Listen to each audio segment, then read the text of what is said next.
all the participants, and without wasting our time, I request to Mr. Ayush sir to start the program. Ayush sir. Yes, sir, sure. Thank you, sir. Thank you for the warm introduction. Good afternoon to everyone, all the candidates over here. So let's start with our today's session. So yesterday we completed or we saw about OpenCV, right? Computer vision, how we can detect faces or any other object. How can we carry out object detection using Python, right? Now, today we'll move into the world of artificial intelligence, where we apply all the concepts that we have learned so far. Right? We'll look at the introduction of what is machine learning, what is deep learning, what are neural networks, how can we train a computer to recognize various things, right? How should we train everything? So we'll just go step by step. We'll look at all the things. So first of all, let me share my screen. Sir, is my screen visible? Yes, sir. Your screen is visual, sir. Okay, okay. So let's start with the today's presentation. Today we'll be mostly looking at the introduction of the deep learning on machine learning, what are its frameworks, and we'll start off with what are artificial neural networks, right? How do we train them? How do we create them? We'll start with the theoretical concepts, and tomorrow we'll actually implement them ourselves. We'll learn how to code them, how to train a model, and everything. Right? So today, let's start with the introduction to all of this gamut of things. So, starting with the machine learning, right? So this will be our today's contents of the lecture. So we'll look at the relationship between the artificial intelligence, machine learning, deep learning, how are they interrelated, right? And then we'll start off with looking at the various things where the machine learning is being used in the present world, right? In our day-to-day life, we use machine learning in various places, and we don't even realize that. So we'll start off with that. We'll look at the various domains and various places where we use machine learning concepts consciously or unconsciously, whatever the case may be. We'll look at that. Then we'll move on to the comparison between the machine learning and our traditional programming. Right? We can program all the things without machine learning as well, right? So why do we need machine learning? What is the requirement of it, and how does it differ from the traditional programming? So all these things will basically create a big picture and a view why the machine learning was required and how it is different from our programming, or why is it so important and necessary in today's world. Then we'll start off with the basic concepts of machine learning. What is its framework? What are the techniques that are used in machine learning? And then we'll introduce neural networks, right? What is a neuron? How was it inspired? And how do we train a neural network? Okay. So this will be our today's contents. So without any further ado, let's start off with the first topic, and let's first look at what's the difference between machine learning, artificial intelligence, deep learning. So as you can see from the diagram, basically artificial intelligence is a broader field where we provide some sort of intelligence to any program or any system or any machine. So it need not be an algorithm of machine learning. Basically, if you see machine learning, right? So machine learning is a domain where we train a system to predict something, right? We write a program which will basically learn something and then predict the outputs for us. So that's not the only way to train a model to. So basically, machine learning is a subset of the overall artificial intelligence field. And within machine learning, there is another subset called deep learning, which will look today and tomorrow as well. Right?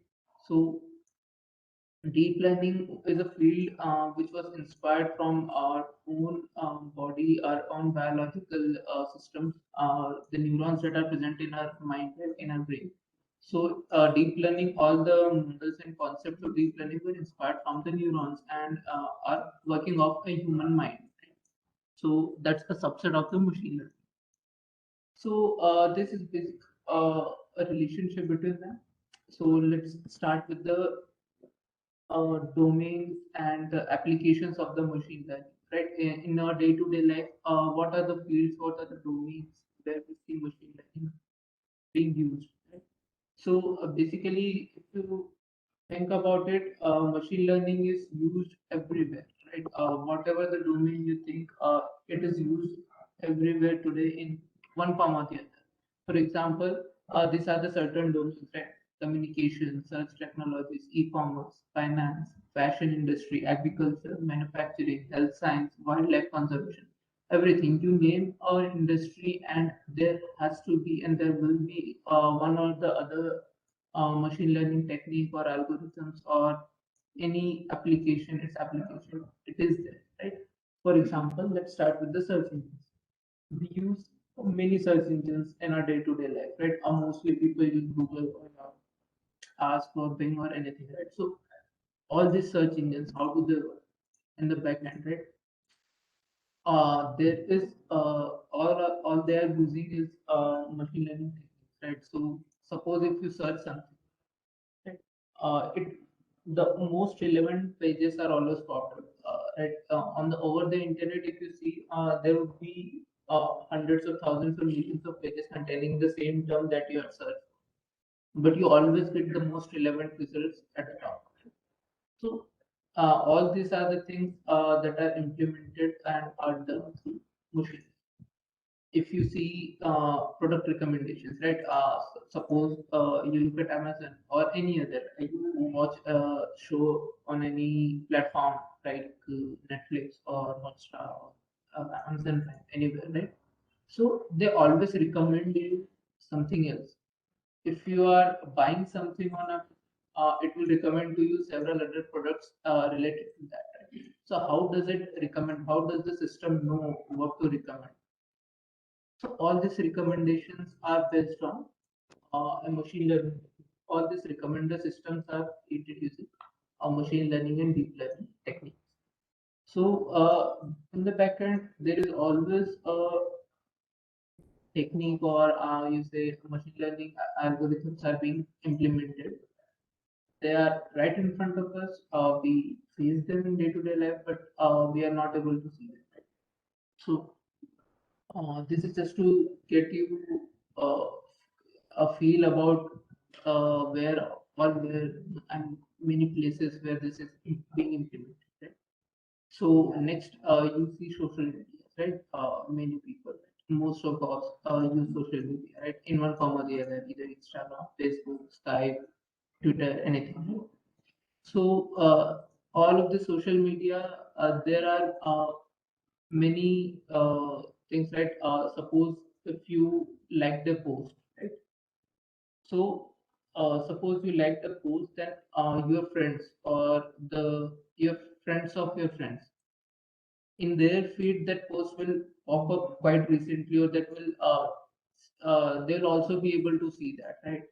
uh, all these are done using machine learning, right? Suppose you scroll through Instagram feeds, right? So there are some uh, in recent world, right? You can see there are many trends going on, right? Every month there is a new trend coming up on any social media. So if there is a trend, why does it trend and why does it show to everyone in everyone's feed that something, suppose a video is going viral, right? Then that video will pop up or that clip will pop up in everyone's Instagram account or Facebook. How does it do that? So all that is basically machine learning, right? So the system learns what are the videos that are being liked mostly or that are being watched mostly, and it recommends that video or shows that video to other people as well. So all these are the ways, and many more mechanisms are also implemented on a daily basis, social media platforms as well. And looking at the loan approach. right? Banks also use systems for loan approval, right? So many a times what banks do is they'll implement a system which will basically check for various features of a particular application, right? Suppose a person applied for a loan at a bank, right? So the system will look for all the particular features of that person, right? What is his age, what is his income, and what is monthly salary, and many other, what are his past credit durations, is there any current loan that is being run in this account, suppose many other parameters, right? All these are called features. So our model will look for all the features, and then it will finally predict whether to grant loan to this particular person or you should not grant. What is the risk, right? So all these things are being done in the background, and many banks, many large banks use the systems, the machine learning techniques for the loan approval. And next, if we look at stock markets in financial industry, stock market prediction is a thing right now. There are many algorithms which can be trained, which will basically uh, predict the trend in a stock market. You can't basically, if you see in real life, we can never predict the exact price of any stock. Right? That's not possible because there are many variables that play a role in determining the price of a market, right? So you can never predict exact price, but yeah, this machine learning algorithms helps in predicting the trends in the stock market. Trends they can predict, right? Whether the stocks will go up, whether they will go down, what will be the trend in the market. So all these things can be predicted, and many machine learning algorithms are employed in for the same purpose, right? For predicting trends in the market. Right? Now the next domain is the fashion industry. Fashion industry, there are many apps. If you would have noticed, right? If suppose if you buy a ring, or suppose if you buy specs from somewhere, so there are many algorithms or many apps where you'll just open your camera and you can see yourself wearing the certain product, right? Suppose if you take example of lens card, right? So there you can try different specs and different frames on your own face. You just have to open your camera and it will show the selected specs on your face, right? So you are not wearing this thing, but it will show it to you, right? So all this is done using machine learning. In this example, as you can see, the person is trying a ring, so they can see how they will look wearing the particular ring or a particular jewelry, right? So all these things are done using machine learning. Next, moving to the one of the most critical and important fields of for this country, agriculture, right? So in agriculture, there are many techniques that are being employed, right? So machine learning can be used to is basically being used many places to predict the yield, what will be the yield of the crops, right? It was also used to predict the, diseases in the crop. If whether a particular crop is being attacked by some bacteria or something, whether the leaves are the plant is fresh or it's being attacked by some disease or something like that. So many places that this things are being implemented. Another area where machine learning is being used is to predict the crop quality or the soil quality depending on the different factors of temperature, weather, and everything, right? So moisture and all, depending on many features, it can predict the quality of the crop and soil and everything. So machine learning is used uh, in many ways in agriculture, which can help farmers and which can make their life easier, right? So it's being used in many places. Next comes the manufacturing industry. So in manufacturing industry also, machine learning is being used. So there are many pipelines you can say in manufacturing, right? There is a whole process from start to the end in creating a particular product, right? So it goes through an entire manufacturing process. So throughout the manufacturing process, there could be many loopholes or many bottleneck places, right? So machine learning helps in optimizing all these things, right? The entire process, it helps in optimizing it. Whether it helps in making decisions for the firm, whether the stock is getting empty, whether they should repurchase the stock, whether it's time to check for something, whether it's time for the maintenance of a particular part of any machinery or so. So machine learning algorithms are implemented. They'll just check continuously. They'll monitor and check each and everything, and they'll just output to you, or they'll just show to you what are the actions that are required if required, and if there is no action required, they will show you see. So there are many things uh, which are being implemented by machine. If you see the medical industry, medical sciences, it's one of the most growing fields for machine learning and deep learning techniques is medical sciences. Right? So in medical sciences, uh, there are many diseases that are being, suppose you take an example, right? So take an example of an X-ray, right? You take an X-ray, and then your doctor analyzes that X-ray, and then he tells you whether you have pneumonia or whatever the disease you have, chest disease, or right. So all these things can also be detected using a machine learning algorithm, a deep learning algorithm. We'll look at in tomorrow or in the next session as well. We'll have a look at how to classify or how to determine from an image whether something is present in it or not, right? So we'll look at that. So you can use these techniques to classify or detect any disease as well, right? Suppose here in an example of an eye, right? So this left one image is of a patient without diabetic retinopathy, right? And the right one is an image of a patient with diabetic retinopathy. So just by simply looking at the image, or deep learning or machine learning model can predict and tell you whether there is this particular disease or not, and it will tell you much before it is actually visible through your naked eye, right? So it can detect features much sharply than a human can. So in that respect, these algorithms are being implemented and are being used most widely in medical sciences, right? If you look at the wildlife, right? So uh, this algorithms, this artificial intelligence is being used to detect any poachers or wild animals, right, in the forest or in your private property. Right? Suppose a person has a big farm, and he can install cameras at the boundaries, and your cameras will basically detect an algorithm will be, artificial intelligence will be implemented using that camera, and it will basically tell you if there is someone who has entered your premises or not without permission, right?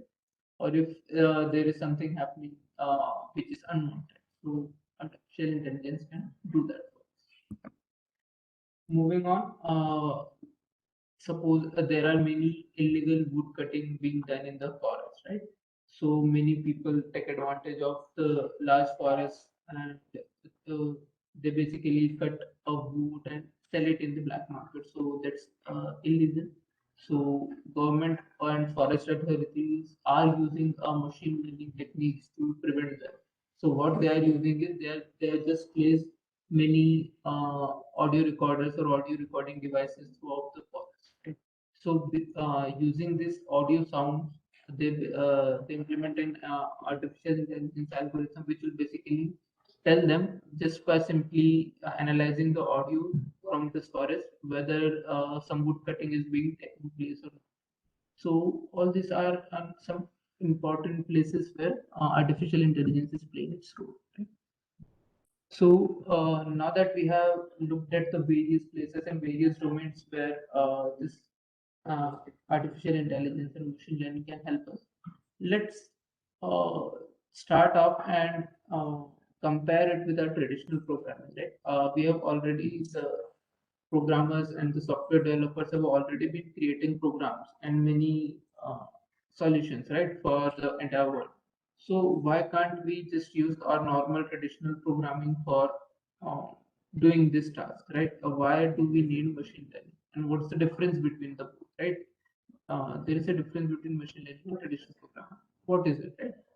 So let's start with a simple example that will basically demonstrate to you what is the requirement of machine learning, why was it required, and what is the thing that it makes easier for us, right? So let's take two tasks, right? Let's start with a couple of tasks, right? Simple programs, right? Suppose task is to add two numbers, right? Suppose there are two numbers, 12 and 45, and we want to add, right? So it's a basic simple program that basically anyone can make, right?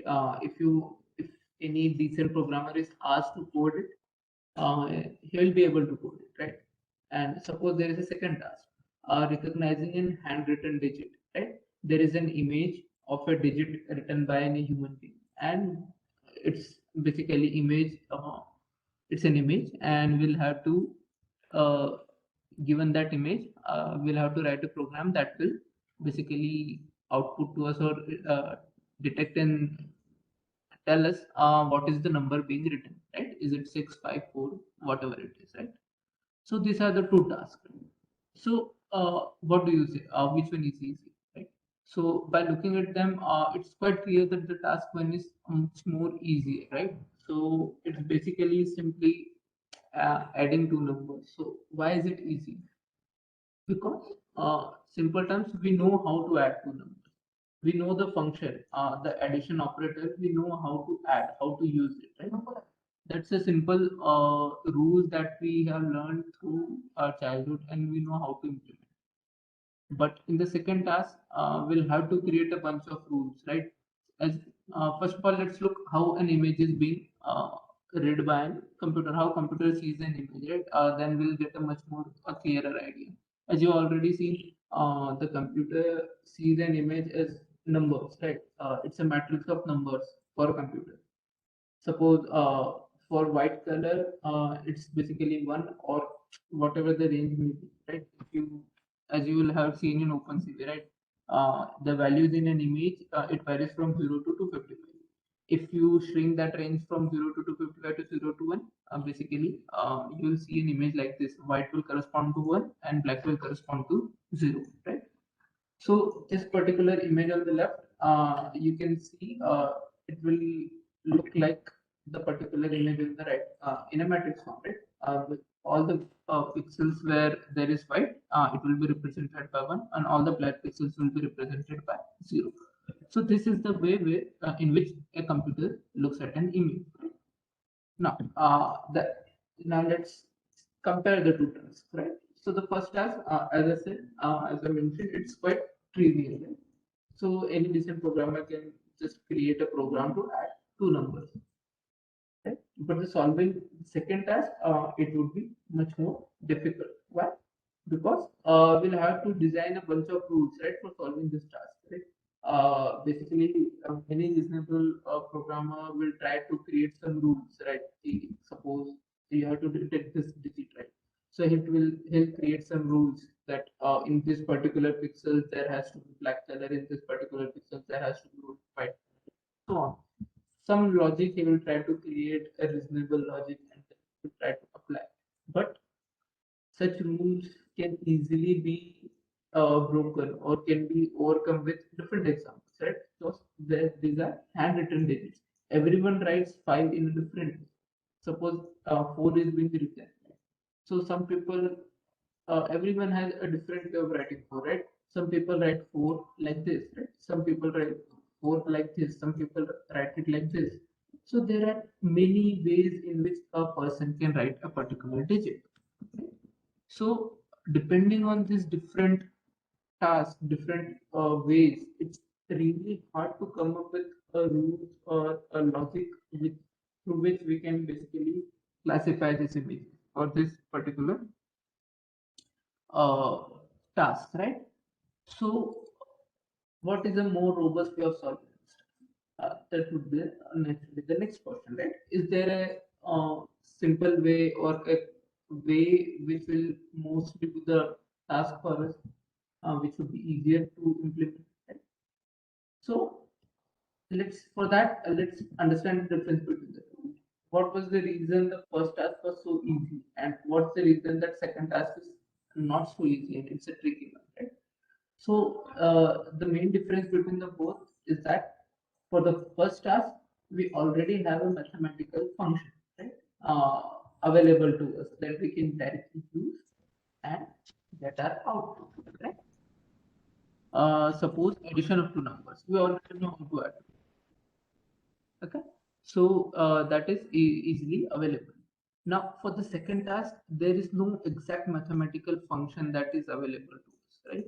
Even if we try to create some logic and write a mathematical function, it would still fall short in some of the other keys, right? So it's really hard to write a mathematical function for that. So that's the difference, and this is the place where machine learning comes in, and we hope to uncover this mathematical function that will help us give an output or predict the number that is being written through images, right? So that's the basic task of a machine learning algorithm, right? As a general rule, what are the tasks that are being solved by machine learning, right? So as a general rule, there are many tasks if you see in your real life, such as recognizing an handwritten digit, right? That's just an example. So there are many tasks that a human can do well, right? That we can do on a daily basis easily. But we are unable to elaborate or write the step-by-step process for that particular task, right? So that's quite difficult. Suppose let's take the same example for recognizing a digit. If someone writes a digit 9 on a paper, you can easily say that it is 9, right? But if someone asks you what's the step-by-step process, write it down. How did you recognize and how did you came up with that? It is a 9. So it would be quite hard to write this step-by-step process. So such kind of task where the actual process or the step-by-step execution or algorithm is quite difficult to express, but you know how to do this, right? So such type of tasks are comes in the territory of machine learning, right? When I say machine learning, it's both machine learning and deep learning, right? As we have already seen, deep learning is a subset of machine learning. So all this comes in the territory of machine learning. So this kind of problems are the ones that we try to tackle and we through machine learning, right? And we at least attempt to address them and get some certain solutions. There may be some problems in where we have not gotten good results, or we are not still working, still under research, and there are many problems that have already been solved and that are already machine learning solutions are available. So this is a way, right? So if you think about it, right, how can we make a machine to recognize digits, right, handwritten digits, right? So for that, just think about it. How do you recognize it from it? In the childhood in your school days, right? You have learned the digits 0 to 9. This is 0, this is you have seen the millions and billions of times, and you have already looked at those digits, right? And also you are using them throughout your life. So that's how you become used to it, right? You have used those numbers, you have seen those numbers, you have read those numbers many times. And slowly and slowly, as you grew up, you got better at recognizing it, learning it, using those digits, right? So this is the process that a human has gone through, right? He started as a child, he learned or she learned these particular digits and then used them throughout the life, got slowly and slowly got better at learning them, understanding them, and then now you can easily look and tell what's the particular digit. So can we replicate this process for the company? Can we show them many images of different digits, and can we tell them this is zero, learn it, right? Just like we tell students, right, or small children, this is zero, this is one, this is zero, just learn that, right? So can we do that for computers? Can we train the computers to recognize this particular thing? So the answer is maybe yes. Also, machine learning offers us a way to train them to make something out. Just so the main takeaway from the comparison between the two is that if you see traditional programming, we have in that what we have is we have the input data, right? And we have a function or a model, something a function, right? You can see, right? And we use this to get a particular output. That's our traditional programming approach, right? Suppose input data is we have two numbers, we have 12 and 30. We have two numbers, right? And we have a function. What is our function? Addition. And we add this two and we get an output. We get our final answer that we put a two in this. So this is the way we do things in a traditional way. Now, if you look at machine learning, how is it different?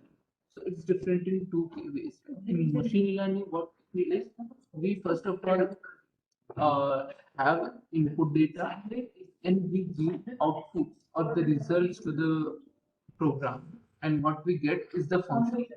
So basically these two things, these are interchange, right? So how is it? So it's the same process we teach a child. We provide him a machine with a bunch of input data, right? With hundreds and thousands of images containing 0, 1, 2, 110 digits by many different people, right? We'll give it thousands of examples of these things, and we'll tell it, will also tell if the output or the results. Result means this particular image is of 1, this particular image is of 2, this particular image is of 3. Right? So we'll give both the things to the program, and what the program will do is program will learn from this thing and finally return to us a function, a mathematical function that can be used to predict this predict our results from our input data. So this mathematical function then can be used normally as a traditional program approach and to get the results. So that's the machine learning. So if you take our example, which was simply digit recognition, right? So we'll give as an input data images of all the digits 1, 2, 3, 4, 5, 7, and we'll tell the computer which images of what digit. Right? This particular image consists of this particular image of 3. We'll give it all this data, and then an algorithm will be applied, which will basically learn from this particular data and it will output mathematical. So it would be a really complex mathematical function. So that function we can't come up directly. Right? That's why we needed machine learning. If we would have been able to come up with that function directly, then we would have directly used the traditional programming. So that's the difference between traditional and machine learning. Now, what are the frameworks? What are the different things required for writing any machine learning model? So to train a machine learning model, with 5 steps, right? Any machine learning algorithm starts. There are main 5 criteria, 5 steps basically. So this is basically called the framework. These are the 5 important components. First of all is your training data. In order to train any machine learning algorithm, the most important thing is you need data, lots of data, as much data as you can, because you want to tell the computer, show it to him, and make him learn the things. So you need lots of examples. The more the examples you have, the better the computer will learn. So the most important thing is training data. After that, the second thing is a model. Model by model we basically algorithm, right? Through which the this particular algorithm or our program will predict an output, but using this data, right? So that's called a model. So now that model is basically, it has some known things, some variables that are known inside that model, and there are some variables that are unknown. And we intend to learn those unknown values inside that model so that we can make correct predictions. So how do we learn those unknown parameters inside a model? So for that purpose, we train this machine to learn. So then to make it learn, there is the another component, that is loss function. So let's take an example to clarify this procedure. So suppose any machine learning algorithm, how the training takes place, right? The basic concept. You give an example to a an model, right? An algorithm. In that algorithm, basically there are, suppose, let's take the simplest mathematical model, right? So what would be the simplest mathematical model? It would be just a weighted average. If you say, right, suppose W0 plus W1 times X. Uh, I'm sorry, I'm bringing a little bit mathematics here, but it's just a simple equation, right? So here, what is X? X is basically our input. This data, input data is our X, and this W0 and W1 are unknown parameters, unknown variables, coefficients. So we need to learn this value. So using this equation, when we put our input data over here, we'll get an output, right? So whatever we get, this will be our output that we are seeking, right? So suppose in our example, if I give image of 3 over here, using this formula, I should get an output that should be 3. If I give image of 4, my output should be 4, and so on, right? So this is called model, basically a mathematical function, simple, right? But there are some unknowns. This W0 and W1, these values are unknown to us. Right? So we have input, but these two values should be learned by the model. Right? So how do we make the model learn this value? So what we do is train the model. We pass in, we randomly assign two values, right? For both of them, we just randomly assign some value and then calculate the output, right? What is the output given by the model? This is the training process of an algorithm, right? I'm just explaining to you how the model is being trained. Suppose we gave an image of 2, right?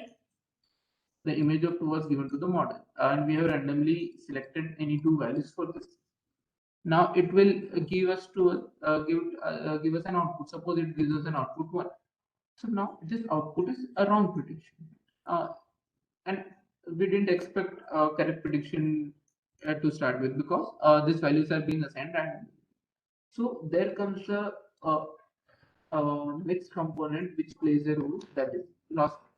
So what loss function does is, it checks what is the output given by the current model and what is the actual prediction. Right? It checks what is the difference between the both. Right? So the loss function basically calculates the loss. Right? What is the loss? Loss means what is the difference between your actual prediction and the prediction currently done by the model. Right? So that is the work of the loss function. And then there is an optimization. Then optimization, what will optimization procedure do? It will change the values of these two weights in a way that this loss is reduced.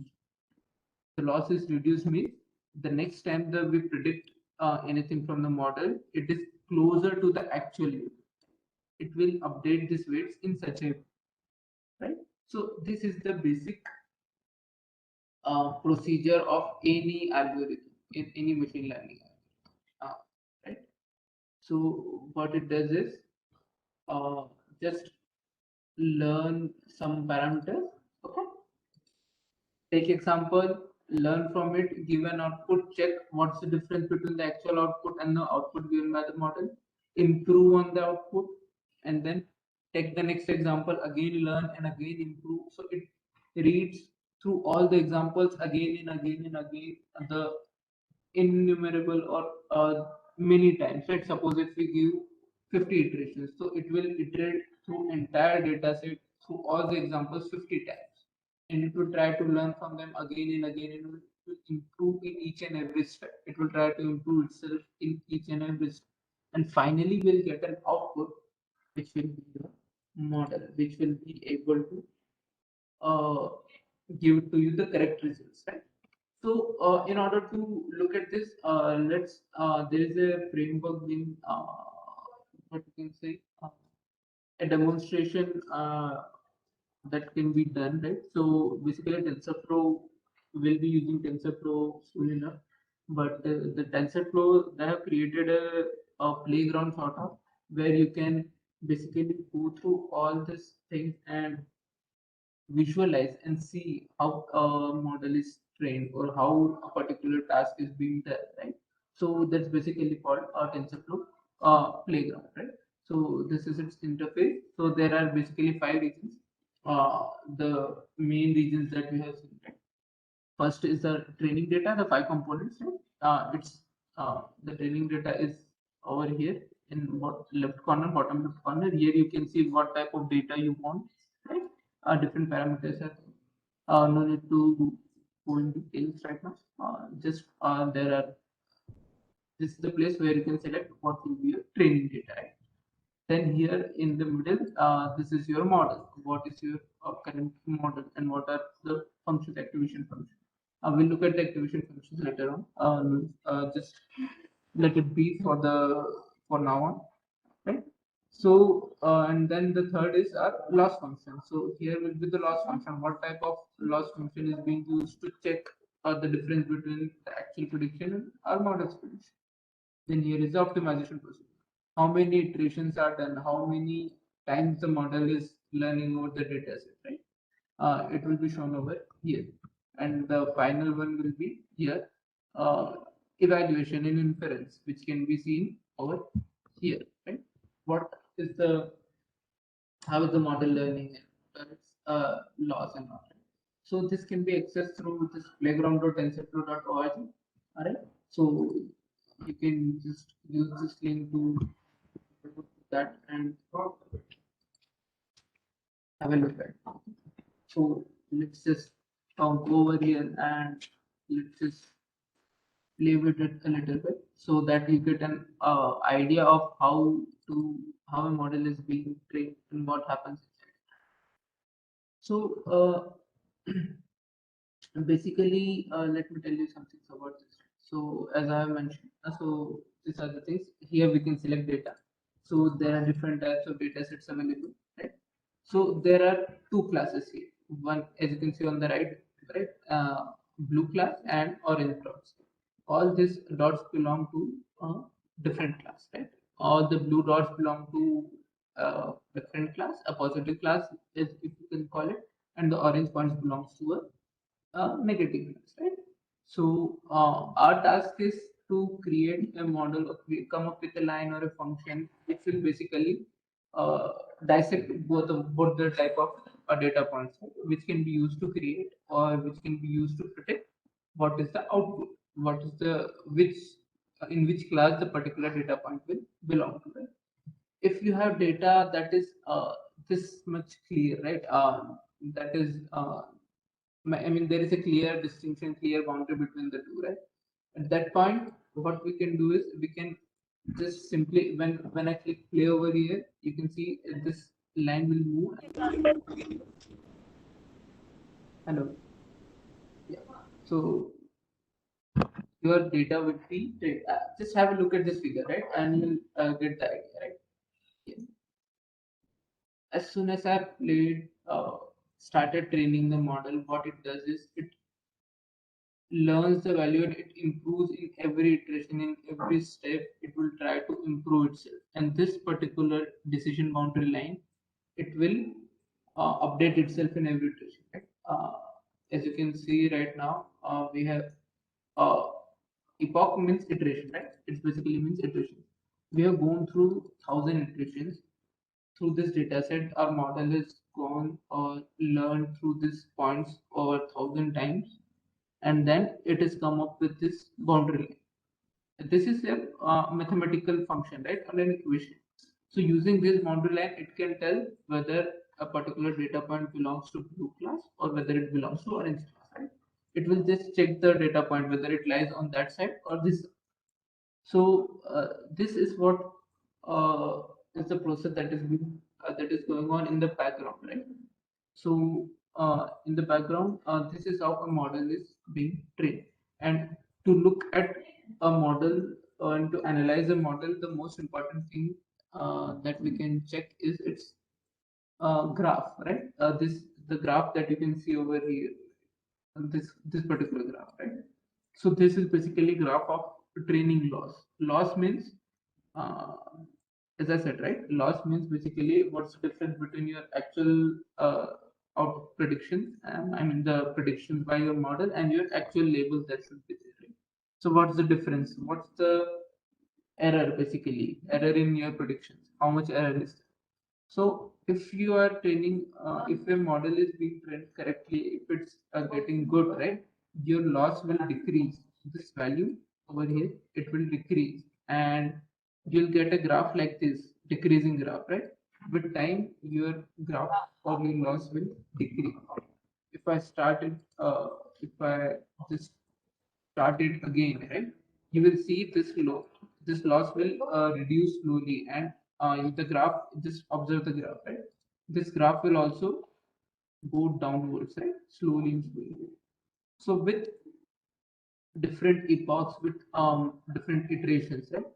Your loss is getting reduced, and you get a function like this, a graph like this. So this is how you train a model. Suppose let's take a two-dimensional. Now, two-dimensional, by two-dimensional, I mean a curved model. Now, these are the data points which can't be separated by a straight line. So in this case, you need a different model. You need a model which can learn circular boundaries as well, right? So we'll select a different model, right? This is in the center here. We are selecting models, right? So you'll get to know about them, right? So these are the models that we can see, right? Now when I press learn, right? So it will try to learn these models, right? It will a loss will be reduced, and it will try to segregate and learn different models. As you can see, uh, it is slowly moving towards a circular boundary. So as the iteration number of iterations increases, number of times iteration increases, your model will learn, and it will basically come up with something like this, a circular boundary, right? So all the data points inside this boundary will belong to blue lines. All the data points outside this boundary will belong to orange lines, right? So just play around with this thing. Once you get the PPT, you can just click on the link through the PPT itself and just go through it, play around with it. So you'll get a good idea about how any model is being trained, what are the things that are taking place inside a model, and so on. Right? So in real world, our data basically it's not this good, right? Here we can basically separate each and every data point. But in real life, you won't be able to separate each and every data point or each and every your observations, right? So there is nothing called 100% perfect. There will always be some errors here or there because real world data is always like that. So there is some outliers in every data set, right? So suppose here is a feature called noise at the left side, right? If I increase the noise, basically you can see there will be some points overlapping, right? There are some orange points that are going in the blue territory, and that's natural. In real life, you will see that happening quite a lot. Now, when I train a model over here, it will basically uh, take quite a lot of time.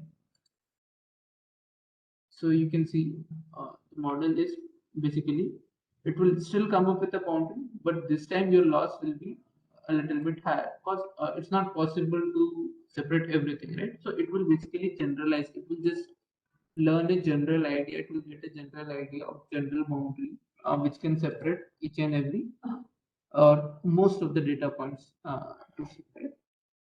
So just play around with this tool, and you'll get a good grasp or good idea about uh, this particular model training, right? So moving on, right? So what are the different techniques inside the machine learning? Now we have just looked at a general process of machine learning. What's the general process that is being followed? Now what are the different techniques and what type of things are being done inside machine learning? So when you look at that, these are all the things. There are many techniques inside machine learning. This is a chart showing everything, right? So there are, in broadly classifying, there are two types of techniques. One is supervised, one is unsupervised. So as the name suggests, supervised means there is someone for the supervision, right? Someone to guide you. Who is it to guide? So basically there are the differences in this particular technique, labels. Sorry. So in this particular technique, labels are present, right? Labels are present, and here labels are not present. So what are labels? Labels means the actual output, right? So with the data, we give our model an output. Suppose in our example, right, with the image of the particular digit, we were telling the model that this image is of 2, this is an image of 3. So those are the labels, right? What class that particular image belongs to. Suppose we want to train a model that could classify images of cats and dogs, right? So we'll give thousands of images of cats and thousands of images of dogs, and we'll tell our model which class that particular each and every image belongs to. Right? We'll tell him these are all the images that belongs to cat class, and these are all the images that belongs to dog class, right? So we'll tell the model. So these are called labels, right? Cats and dogs are our labels. So if your labels are present, then it is called a supervised classification. It belongs to supervised. If your labels are absent, then it is an unsupervised.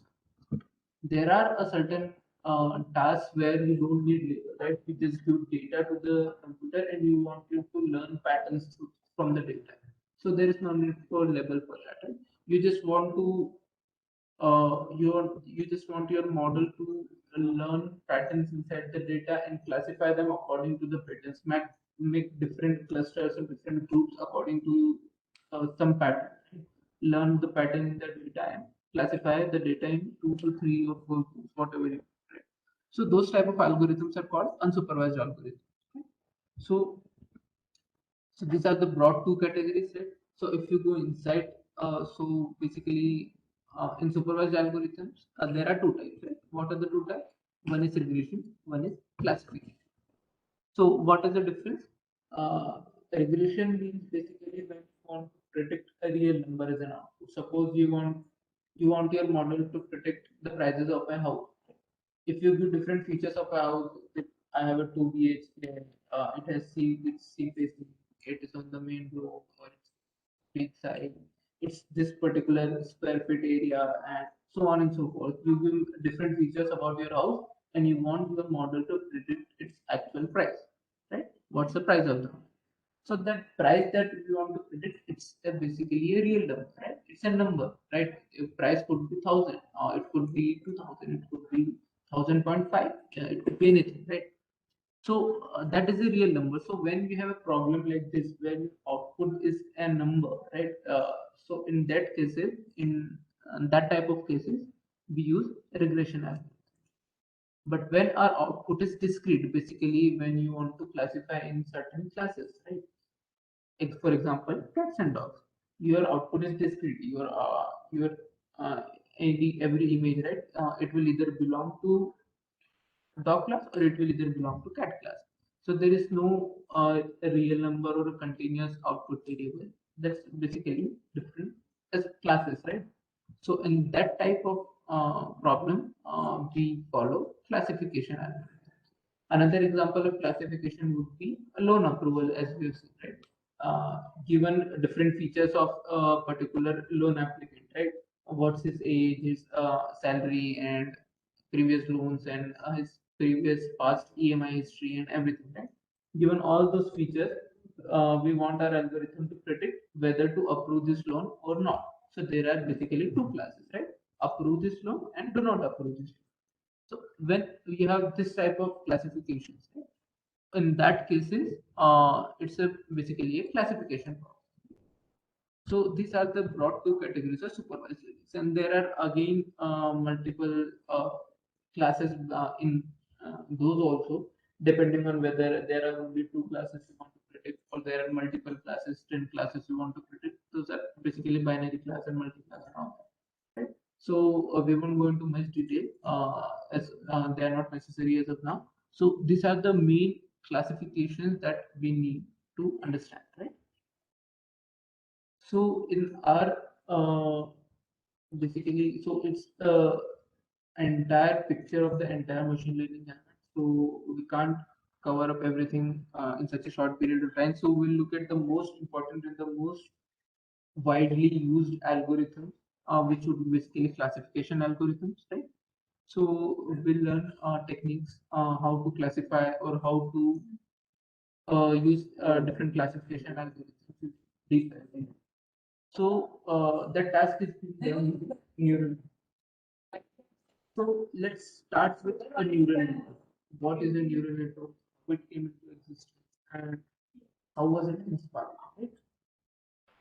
So if you look at neural networks, the neural networks are basically inspired through human brain. So there were simple machine learning algorithms being implemented previously. Then that was simply the mathematical formulations. There were many mathematical techniques that were applied into machine learning and algorithms were being built. But then came a field called deep learning. So it also has mathematical applications, but it was inspired from it, or it is trying to mimic what a human brain does, what a human mind does. Right? So if you look inside the human mind, right? So how, what are the main things that are carrying the information, right? So it's basically neurons, right? So if you look at the structure of a neuron inside a brain, so it's something like this, right? So there are dendrites. These dendrites are basically what carry your input signal to your brain. Then there is your main nucleus, your neuron, which processes that information, right? And after processing that information, what your neuron does is either it rejects it or basically it doesn't do anything, right? Or if there is an action that needs to be taken, it sends the signal through axon. Right? This is your output. So basically, it sends the signal through axon to the next cells or wherever it's supposed to, right? So this is the basic structure. Through several dendrites, it receives signals, many input signals, it processes them, and then it sends an output signal, right, of what the action should be taken, right? What should we do? Suppose, for example, right, if you touch something hot, right, then the signals received by the your input neurons would be that your that sensation of hotness or something being burnt, right? That sensation will travel through all these dendrites to a neuron. Neuron will analyze it, process it, and then send an output signal through axon, right? What will be output signal? Just remove your hand, right? Lift up your hand from that particular vessel. It you are getting your cells are getting damaged or something like that, right? So you'll suddenly lift up your hand from that particular hot whatever thing it is, right? So all these things happen lightning fast, and it's lightning quick, so you don't even realize it. So this is the basic process that's taking place inside our mind, inside our brain, right? So this is the process that is being replicated inside a neural network, right? So a neural network is just trying to replicate this process. So for that purpose, what do we need? We need a neuron, right? A basic uh, cell or basic nodes that will process the information, the input information, right? So we have a neuron, a node which will process all of the input information that is given to it. Then there will be several input signals, right? There could be multiple m number of signals. So all the signals will be given to the neuron. And then what will happen? This neuron will process all the signals and then it will give output signal to us, right? So it will process it, take a decision, and then give it to us the output signal. So this is the flow chart if you see of how a human brain works. Right? So this is being converted into a neural network. So what are all these input signals?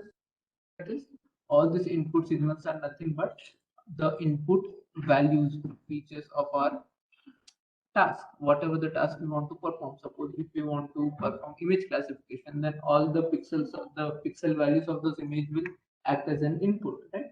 Suppose if you want to predict house prices, so all the features of the house, right? What's the area, what are the number of bedrooms, is it sea facing or not, what is the sort of area in which locality which it belongs to, what's the distance to the nearest public transport. All these things will be your inputs, right? X1, X2 to X. All this will be your inputs. Now it will receive all these inputs, right? And what will neuron process? And then after processing all these inputs, it will basically give us an output value, right? What is the decision that you need to take, and what is the particular output for this input. So this is the process being done by neural network. So this is the structure of a simplest in simplest term, this is what a neural network structure is. Now if you look at the inputs and the outputs, so inputs will be basically all these are independent variables. Independent by independent mean they don't depend on one another, right? Suppose if you are taking house, right? And just the example of house pricing prediction, right?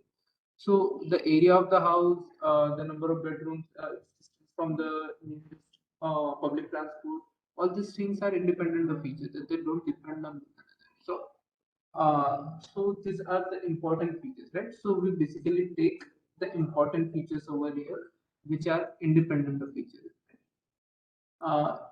We take in even if the features are dependent, that won't make any difference to the output, but the difference will be you need much more processing power, right? You will have much more inputs, and you will need much more processing power to process all these inputs. So we only take independent features, right? So these are our inputs basically. And what will be your output? Your output could be anything, right? Suppose if you depending on your problem statement, right? Suppose if you are predicting a house price, so it would be a continuous output, right? For example, price. If you are have an example of any binary classification, right? Suppose yes or no answer. Suppose loan approval. Is the loan approved or not? Yes or no, right? So those type of binary classification problems, or it could be categorical. Categorical means multiple classes. Suppose you are detecting fruit in an image, what fruit is in that image, right? So you can have many fruit classes, right? The image could belong to banana, orange, apple, anything, pineapple, right? So there are multiple classes. There is no just two classes. If there are only two classes, then it's binary. If there are multiple classes, then it's categorical. And if you are predicting a number, right, there are no classes, just a number, then in that case, it's continuous, right? So these are the types of outputs that you can have, right? And as we have already seen, depending on this, it could be a regression problem or classification problem, right? If your output is continuous, you are predicting a number, then it is a regression problem. If your outputs are classes, either binary or multiple, then in that case, you have a classification problem. So how does this neural network work? It will basically take inputs of a single observation. It will take all the features of a particular image. If your if your example is of image classification, it will take all the features of an image through input. Right? It will process all the features of that particular image, and it will result in a single output, right? Of the class that image belongs to. Now, how does it do that? So, as I mentioned earlier, I give a simple example, right? There are different weights, right? There are some unknown quantities that the model is required to learn, right? So these are those unknown quantities, right? In the case of a neural network, simple neural network, we call them weights. So for each input value connecting to this neuron, for each path, there is a particular weight given to it. So weights, you can think of it as basically priority, how much priority does it have or how much weight does it carry, right? The larger the weight, the more this input will contribute towards this calculation, particular processing which is being done in this neuron, right? So the lower the weight, if suppose for example W2, right? If W2 is zero, if your weight is zero, then basically this input, the X2, it will not contribute anything towards this, right? So your model has decided basically that your input is of no use. This particular input is of no use in detecting out this particular output value, right? So it will learn slowly and give weightage to all these inputs in a way that uh, they correctly determine the required output, right? So the next step would be, after assigning some weights, you'll be required to process them, right? So what is the step that is being followed inside the neuron in the processing step? So it's nothing but a simple mathematical concept or formula. Basically, it's the weighted sum of all these things, right? So what it will do is it will simply multiply x1 by w1, then add it. It will multiply everything, right? W1 into x1, w2 into x2, wm into xm, and it will add all of those things. Right? So basically, this is the sign of summation. So it will basically calculate W1 x1 plus W2 x2 plus W3 x3 plus W4 x4 and so on, right? So it will just add each and everything. So this is a simple mathematical formula that is being applied inside the neuron. So now using this formula, you can see if your a particular weight is high, if its value is higher, close to 1, then you will have much more impact in the final output. This particular input will have much more impact. If suppose a particular output is weight is 0, then that particular input will have no effect on the output because the term will basically become 0, right? So, right, if I write it in the right, suppose it's something like W1 x1 plus W2 x2, right, plus W3 x3. Okay. Now, if W2 becomes 0, right, if it becomes 0, then this entire term will become 0. Right? Then your final formula will be nothing but W1 x1 plus W3 x3. So this is the case, basically, if you look at it. Okay. So these weights decide how much this particular input will contribute to the next calculation of the next, right? Now, uh, to get a final output, what we do is we just don't, after calculating this summation and everything, we just pass it through a function, and that function is called an activation. Okay? So what this activation function does is it gives us required value in a particular format. In simple terms, I would like to explain. So suppose your output is either 1 or 0, right? Uh, it's either 1 or 0. One belonging, suppose your problem statement is whether you should approve a loan or not. Then if you want to approve a loan, your output should be 1. If you don't want to approve the loan, your output should be 0. Right? So your output is either 1 or 0. In that case, when you do sum of all these multiplications, W1 is to and all, you'll get a number, right? You won't get either 1 or 0. So to convert that number into 1 or 0, you pass that result from an activation function. Right? So that activation function's role would be to get your output in the desired form. Right? So that's your third step. And after that, you get the basically output value. Now there are different types of activation. Right? So basically, activation function is a graph, or it's a function which is between your the value that you have calculated through this summation and your actual output, right? The simplest activation function you can think of it is threshold function, right? If the value that you calculated is greater than or equal to 0, then your output is 1. If it is less than 0, your output is 0. Right? Simple. If you have positive number, then your output is class 1. If you have negative number, then it is 0. So this is basically the simplest uh, activation function. These are the type of functions that we can apply to convert that calculated number into your required output. Right? Then there is another activation function which is called sigma. So it's also similar to threshold. Right? also gives you values between 0 and 1, but it's a little bit curvy, right? It's not a step function like this, right? Whether it's not clear cut whether if value is greater than 0, then it's 1, and it's less than 1. It also provides you value between 0 and 1. So what it does is basically it gives you the probability of that particular class being there, right? So it gives you a value being point, right? Suppose after passing your number through this particular function, you get a value of 0.7. Then what that means is you have 70% probability of that particular input being to class 1. If it's 0.3, so you only have 30% probability of class 1, right? So this is basically probability. So here also we can do something like this. If your probability is greater than 0.5, which means your probability is greater than 50%, then your input belongs to class 1. If your probability is less than 50%, then it belongs to class 0, right? Simple. So in that way, this function can act as this threshold function, right? Then there is another function, activation function, which is called rectifier function. So this function we did not study it in detail because it won't be used much, but this function is what it does is if there is any negative value, it just converts it to 0, and if there is any positive value, it just returns it as it is, right?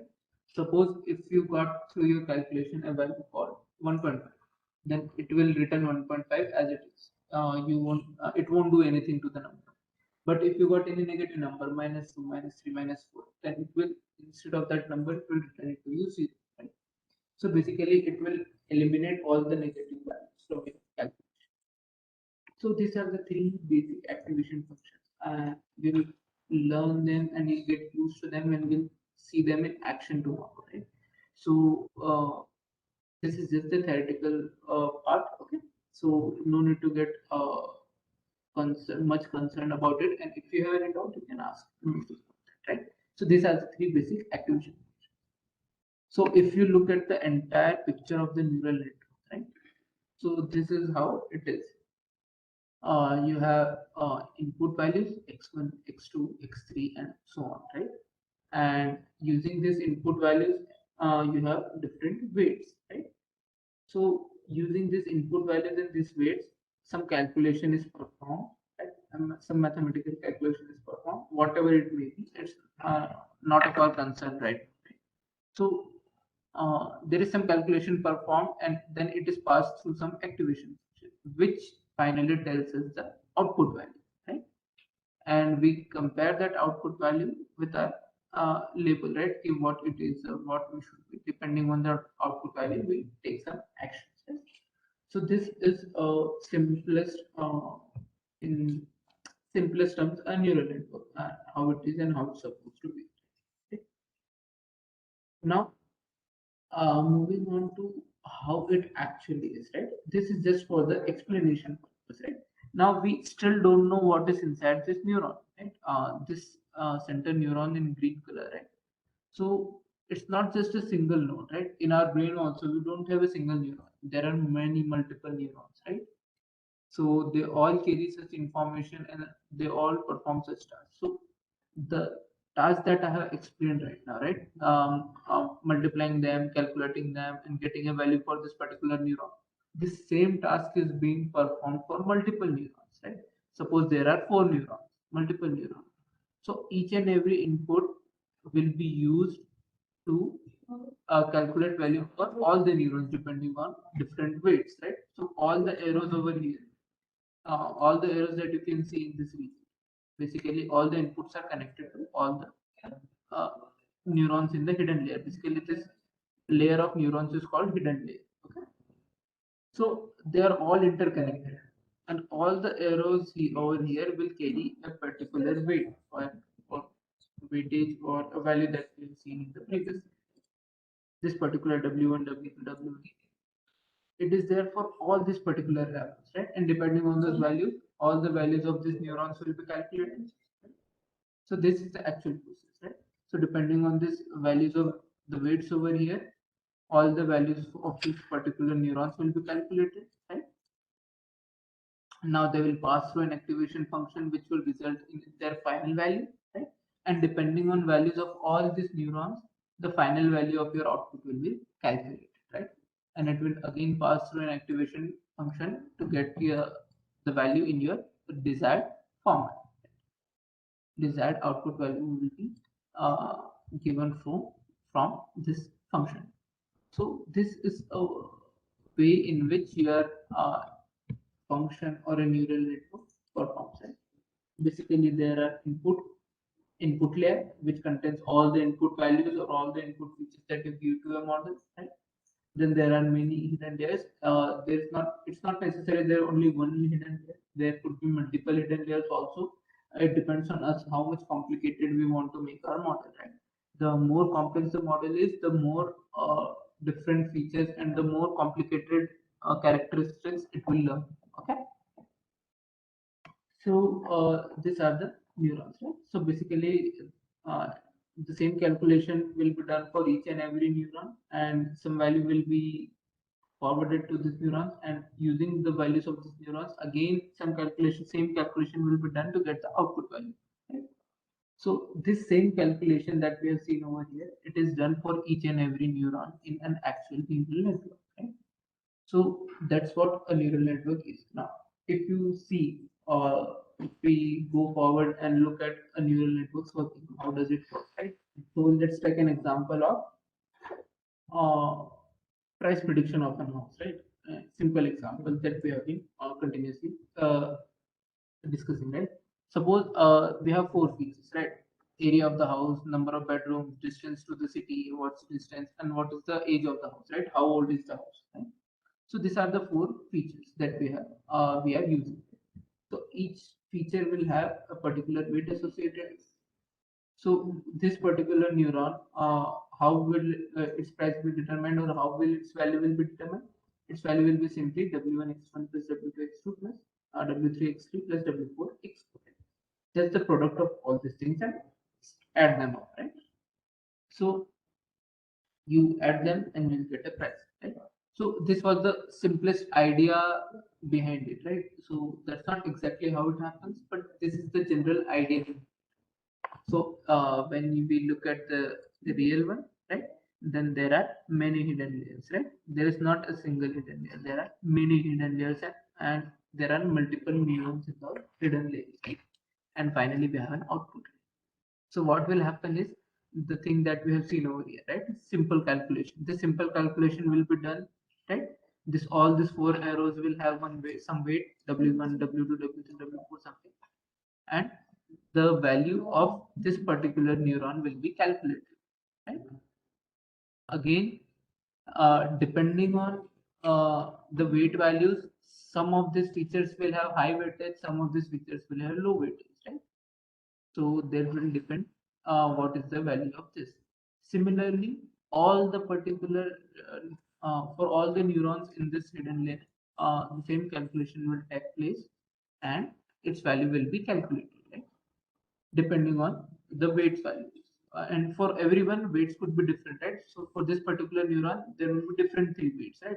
There will be four weights, but suppose these three weights are dominating and this particular weight is not contributing much, so it would be zero or something like that, right? It could be, right? So that's just an example, right? So for each and every neuron, there would be some features that would contribute more, and some there would be some which would contribute less. So basically, all the hidden layers are interconnected with all of the input features, right? All these nodes are connected, and all the arrows have some particular weights associated. And using those values, the values of these hidden layer neurons are calculated. Now, using the values of these hidden layer neurons, we'll finally get a value for our output, right? Then once we get the value of our output, that would be our price, and that would be uh, the thing that is required by us, right? So this is how a neural network basically works, right? So this is the process of working of a neural network, right? So if we look at this is just the working, right? Now how we will train it, right? How will we decide this weights, right? as I mentioned, right, this weights will help in deciding the value of this thing, right? This inputs x1, x2, x3, x4, we know that, right? We know the area of the house, we know the bedroom, we know the distance, we know the age of the house. We know all these values. But depending on these values, we need a price, right? So for that, these calculations will be done using these weights, W1, W2, W3, W4. Right? But we don't know the value of these weights. So that is where the training of the neural network kicks in. Right? We train this neural network so that it learns the values of these weights, learns the values which will help in giving us the correct output. Right? To get the correct price, we need a best values for all of these weights, right? The best combination of values for all these weights that will lead to the correct price prediction for almost all of the cases, right? Then we give any house, right? If your data set has suppose 100 houses, different houses, right? So your weights value should be such that most of the cases, suppose in 90 or 95% of the cases, your model should give you the correct price, right? So that's our ultimate aim, right? So how do we train this thing? How do we make the model learn this particular value, right? So that is basically done any for a neural network. So that is basically done using following a particular training procedure. Now, what is the training procedure? So when we give our model a particular sort of input data, right? What it does is, let's start step by step. We'll go step by step. Right? Suppose we got our first house, right? We have a data set which has data of 100 different houses, right? So we'll get features of the first house, right? What is the area of the house, number of bedrooms, and distance from the city, and its age. These are the four features that we are looking at. So we'll get these four values for our first house that will go inside this x1, x2, x3, and x3, right? So we'll get four features. Now, in the first iteration, we don't have any idea about what this weights value should be when the model is starting to learn, right? We have created this structure. Now we want to process data according to this structure, right? So how will the model decide the value of W1, W2 initially? It's the first time when it receives any data, right? So there is no particular way for that. So what it does is, in the first iteration, it assigns any random values for W1, W2, and all the weights, right? Random values will be assigned to this weights, right? So it will assign some random values close to 0, 0.1, 0.2, 0.5, anything, something like that. Okay. Now, depending on these values, it will do all the calculations and get an output value, as we have discussed earlier. Now, as soon as the model has values for W, it would be easy for it to just do this mathematical calculation and get an output. So, taking the four input values of our house, it will, and random values for the weights, it will predict an output. Now, suppose it predicts house price to be 20, right? We're talking thousands or suppose lakhs. Right? So, if it predicts house price to be 20, and the actual value of the house is 25, right? So we have also given this actual value to our model.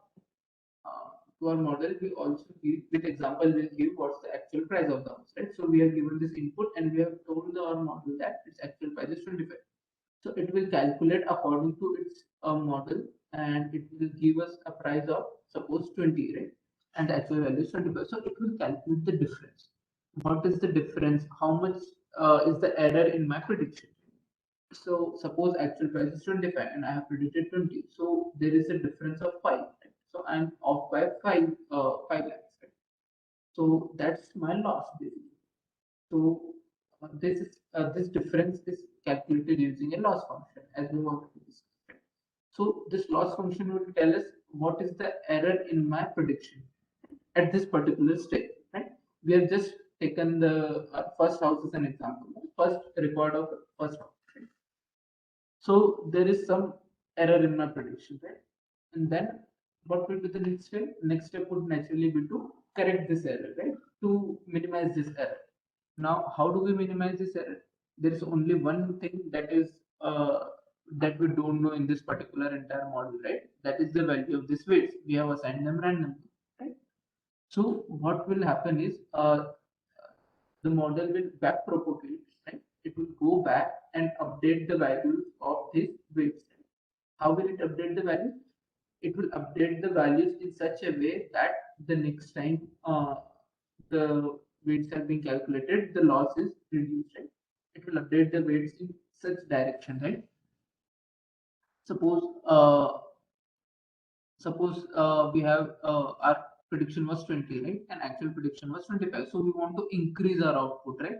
So it will update the values of this weights so that our output is increased, right? So the values will be changed. Now we have new values for w1, w2 and everything. Now it will take the input of second house. Second house input data features will come in x1, x2, x3 and x4, right? Now using this new weights, it will again do the same calculation and predict the output value for the second house, right? Then suppose it predicts the output value of the second house as 20 or again 20, or suppose it predicts output value for the second house is 30, and you see the actual value of the second house is 28, right? So it's still off by 2, right? So the difference is 2 lakhs. So it will again calculate that loss. Again, it will go back and update this weights, right? So this process will continue on. It will go back, update this weights, then it will again learn on the third house, right? Data of the third house. It will again calculate output value. It will compare from the actual value.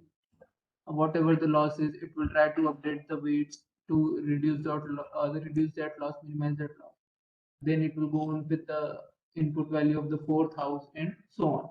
Once it goes, once it actually reads and processes the value of the 100th house, right? We have 100 houses in our data set. Once it reads and processes all the 100 houses, right? That we call an epoch, right? That is considered as one iteration on one epoch. The epochs we have seen, right? When we are playing in the TensorFlow background, I said this epochs is nothing but the number of iterations, right? So when the model trains through the entire data set once, that is called one iteration or one epoch, right? Then it will, and we can, when we train the model, we can mention how many times it has to learn from the entire data set, right? Suppose if you mention go through 10 epochs, right? So it will go through the entire data set 10 times.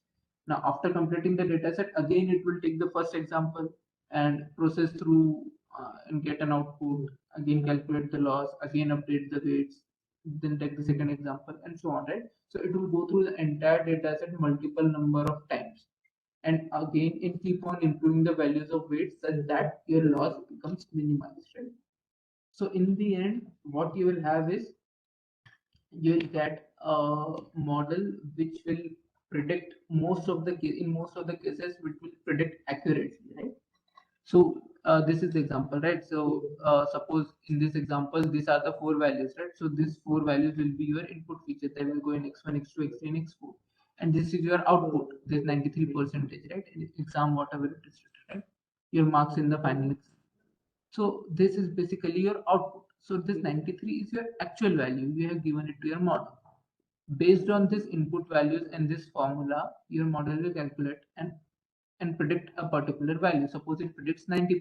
So then it will check the difference, right? That actual is 93, I have predict 90. So there is a difference of 3%.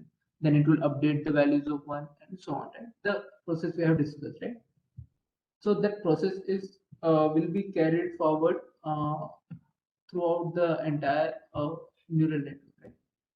So what we have seen over here is basically the training process of any neural network, right? In general, right? Now, what will let's go through this process, right? What is this process of training of a neural network? Okay. So this I have written over here the same process step by step, right? So if you go through it, first step would be, what's the first step? First step is to randomly initialize the weights, right? The weights is the only unknown quantity in our entire model, right? So we randomly initialize this weights to some small number close to 0. We don't assign it 0, right? Why? because if we assign it 0, we'll always get 0 as the output, right? Everything will become 0. Right? So we assign it somewhere close to 0, 0.5, 0.1, 0.2, 0.8, something like that. Right? Then we get our first observation as an input from our data set, right? And and we create the number of nodes as our input nodes, right? What this means is basically if you have 4 features in your input, suppose if your house is described by 4 values, then you have 4 input nodes, right? So the input nodes correspond to the number of features in your input data set, input records, whatever. Right? And then what we call, these are the technical terms, right? A forward propagation. Forward propagation is nothing but taking that input and predicting the output. Right? Our model will do some bunch of calculations and give us an output value. Right? So this process is called forward propagation. Right? So from left to right, it will propagate. Right? The different neurons will be different values for the neurons will be calculated. Then activation functions will come in handy and they'll activate some neurons, and some neurons won't contribute much. And finally, after all the calculation, you'll get an output value. Right? So that will be your predicted result y. Right? So this is our third step. The next step would be to compare this predicted output with your actual result, right? Now we compare this predicted result and actual result and get the error, right? What is the error in our prediction? That's the fourth step. After getting the error in our prediction, what we'll do is we'll again go back. So that thing is technically called back propagation. We'll go back from right to left, basically, right? The model will go back and update the values of all the weights, right? Update the weights, right? They are updated. How they are updated? They are updated according to how much they are responsible for the error. Basically, if a particular node, particular weight is contributing more to the error, right? So its value will be reduced, so that your error gets reduced, and so on and so forth. Basically, its aim is to reduce the loss overall loss, right? So it will update the weights in a way that overall loss is getting reduced. That means our overall error is getting reduced. And now there is one more concept over here which I have skipped till now, that is called learning rate. In any model, we decide a learning rate. Right? Now, what does the learning rate do? Learning rate basically tells the model how much can the weights be updated. Right? Up to what level the weights can be updated in every iteration. Suppose, for example, if our value of a weight is 0.2, right? Now, depending on the learning rate, if your learning rate is high, in the next iteration, your model will update that value of 0.2 to 0.10, 0.8, 0.9, or above 1.5, 1.6, anything. If your learning rate is low, so it won't make such drastic changes to any weight. It will only update it from 0.2 to 0.3. Okay? In the next iteration, if it again creates error, then it will update it 0.3 to 0.4. Right? So in every iteration, it will update it only by a little margin, right? If your learning rate is low, and if your learning rate is high, it will update it in one shot, right? Now, depending on the learning rate, your weights could vary drastically in every iteration, right? So learning rate plays an important role in training a model. How does it play an important role? So basically, if your learning rate is too high, just assume if your learning rate is too high, what will happen? uh, Suppose you are getting an error of okay, so let me just draw a diagram and explain it to you. It would be better for you. So suppose this is the graph of our loss function. Loss function basically means error, right? This is the graph of our error. Now what we want to do is we want to reduce this error, right? So how do we reduce this error? Right? This is the minimum point, right? This is the minima where we want to go. This is the point where the error is minimum, right? And that is our aim. We want to get the minimum error, right? initially in the first step, we have randomly assigned values for weight, and our error value is something over here, right? We have high error, right? This is our graph. This y-axis corresponds to basically error. This is our error. So we got an error of this much. Okay. Now, in the next iteration, what will happen?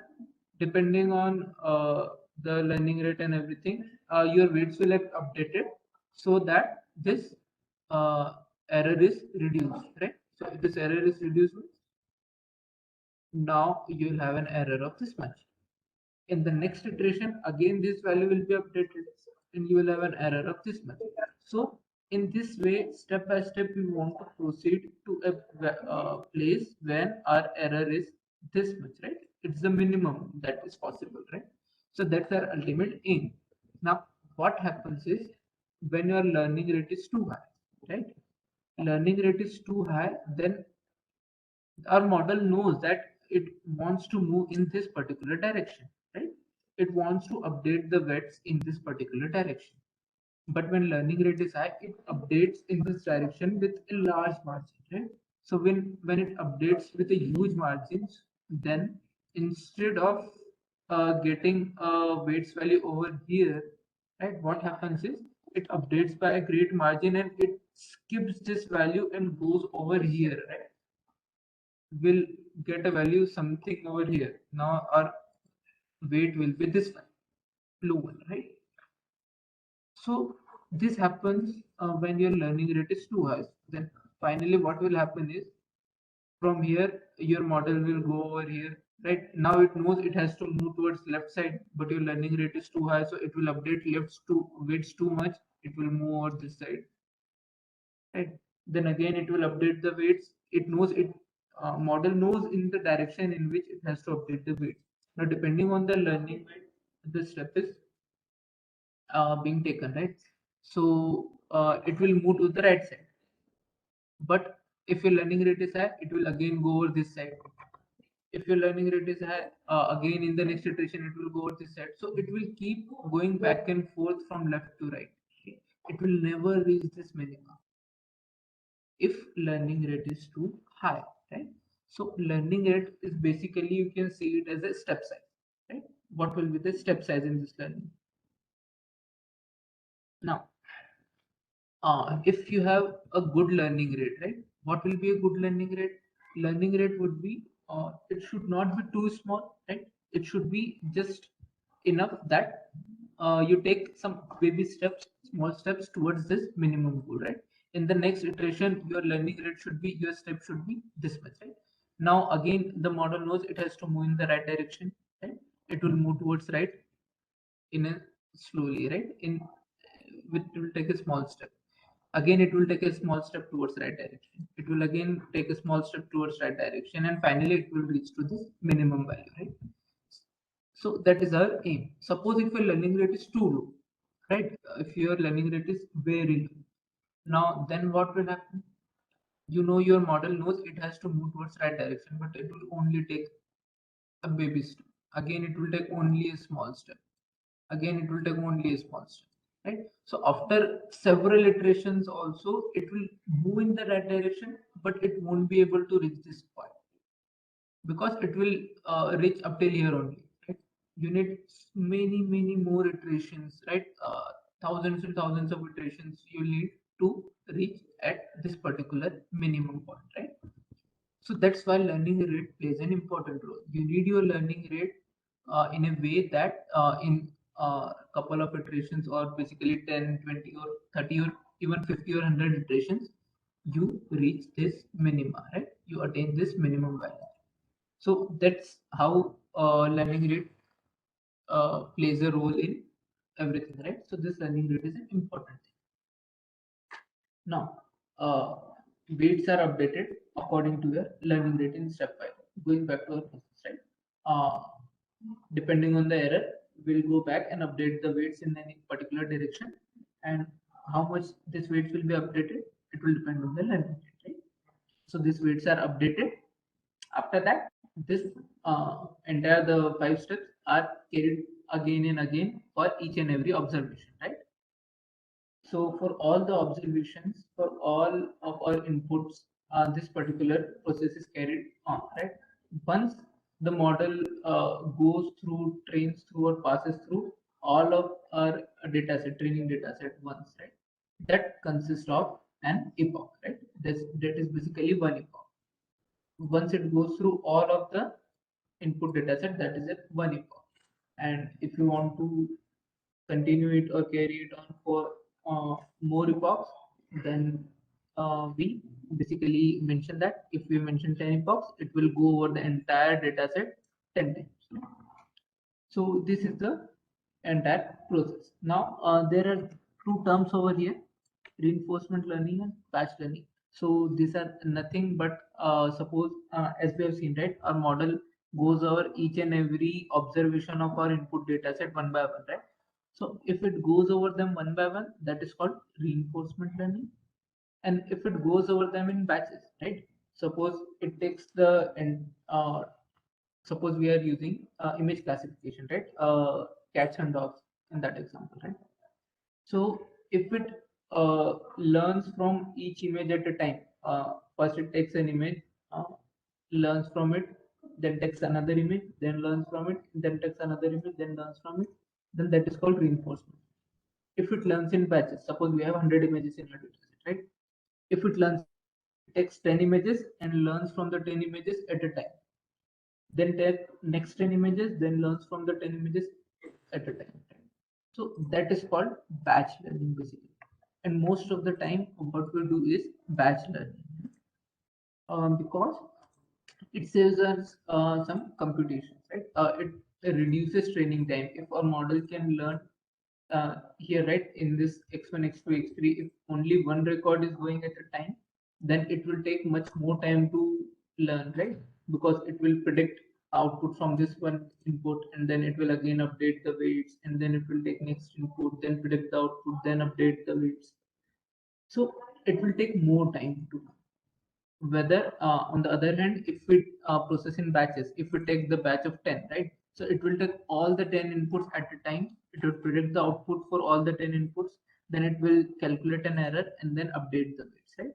So this error calculation and updation of weights is happening for each batch, right? So this will basically reduce our training time by a lot of, right? So most of the time what we do is batch learning. So this is basically the entire process of training of a neural net. Okay. So if you have any doubts in this, if you want to uh, ask anything, go ahead.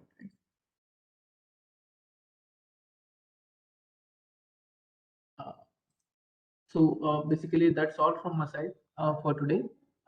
Tomorrow we'll look for we'll build actually we'll look at the codes and we'll build the actual neural networks. How are they built? How do we code them? Right? And we'll start with this particular simplest neural network. Its name is artificial neural network. Okay. So we'll code it tomorrow. And for today, this was just a basic theoretical background of the entire machine learning paradigm. What are all the things that consist of machine learning? What are the different techniques, where it is used, how it is trained, and how. And we have also seen how a simplest neural network is trained, right? So if anyone has any doubts regarding this, you may ask. Okay.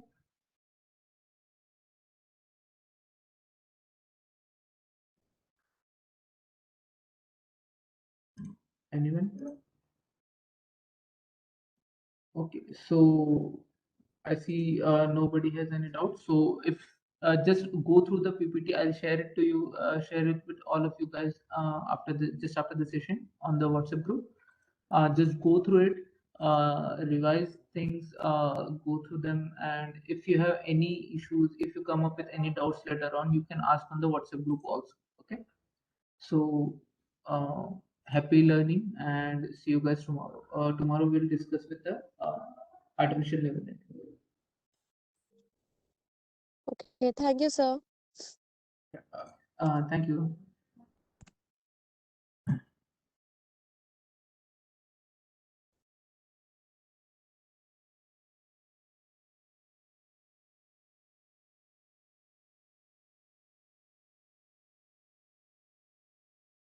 Okay, Swatantra sir, shall we conclude? So, dear participants, any doubt, query you may ask.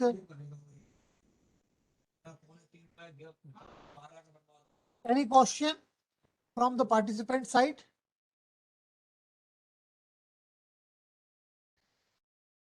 Okay.